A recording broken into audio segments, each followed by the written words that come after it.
Well, real talks lang kung lang tayo, subjective with regards sa issue. Kung titignan natin itong confidential at saka intelligence funds ng Armed Forces of the Philippines, NICA, I think National Intelligence Coordinating Agency, uh, National Police, NBI, at saka iba pang government agencies na ang mandate ay for national security, ay mas maliit ang kanilang intelligence fund kahit pagsamasamahin yan pag ikumpara mo doon sa intelligence at confidential funds ng Office of the Vice President. Okay?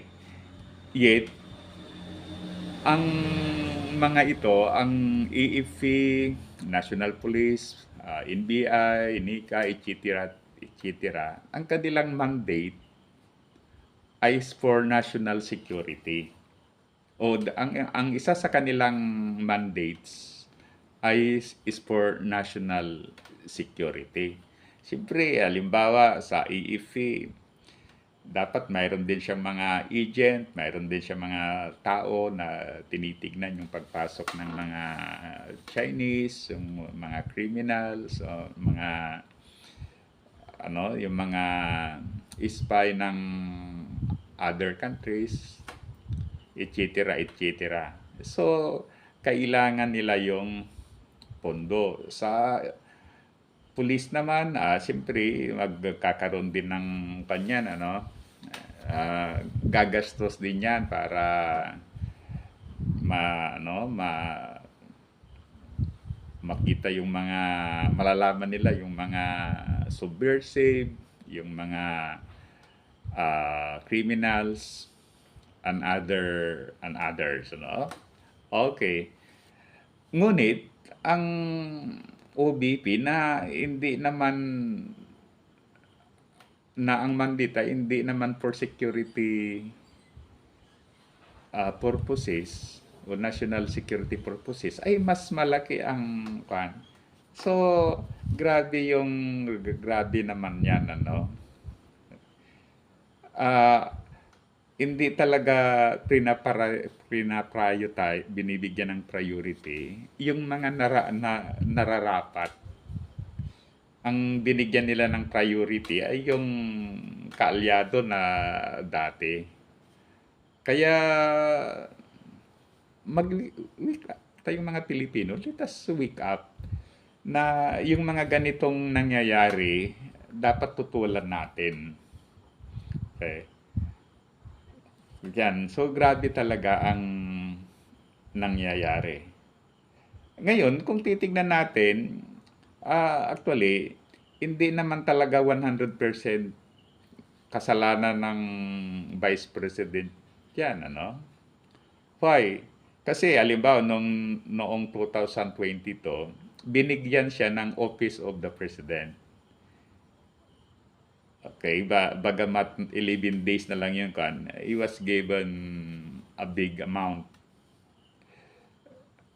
for that purpose.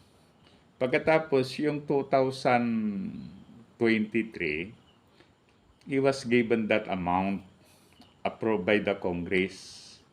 At siyempre, kasama din ang President yan kasi yung budget ay at the end, then aprubahan niya ng President of the Philippines. Okay. So, that's the time na hindi pa nag-away yung dalawang kampo. Ngunit, para sa akin, hindi talaga dapat ganyan. Itong mga natin, lawmakers, tignan natin kung ano talaga ang nararapat.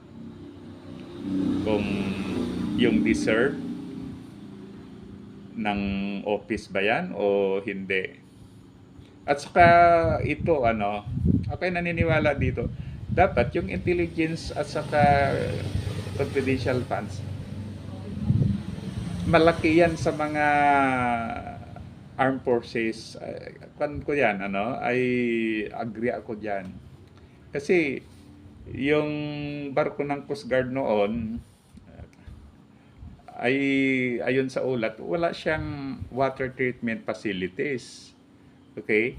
Ngayon, imagine, wala siyang water treatment facilities, yet may mga ganyan na amount like half billion for intelligence fund sa isang government agency na hindi naman dapat.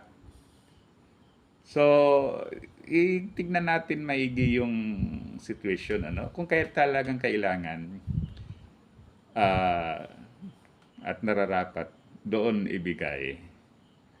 Okay. Now, in that case, ako naniniwala na dapat ang intelligence at saka confidential funds, ang priority dyan, ang ating armed forces at saka other government agencies na ang kanilang mandate ay for national security. Yung sa Office of the Vice President at saka yung sa DepEd, fag, fag na. O maybe, siguro, ang OBP, bigyan ng kaunti lang. But ang DIC, Department of Education, fag na. Dahil hindi naman nila trabaho na maghanap ng kriminal o whatever. So, yan lang, ano? Ang masasabi natin bilang Pilipino, let us wake up. Sa mga, ano, suriin natin yung mga ginagawa ng mga lawmakers natin. Maraming mga, ako naniniwala na marami pang mga lawmakers natin na ginagawa nila yung tama, ginagawa nila yung nararapat.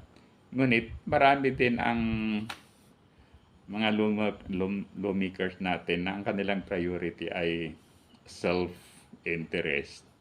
Okay, so muli, thank you. Sana i-like at saka subscribe sa ating YouTube channel. Mabuhay tayong mga Pilipino.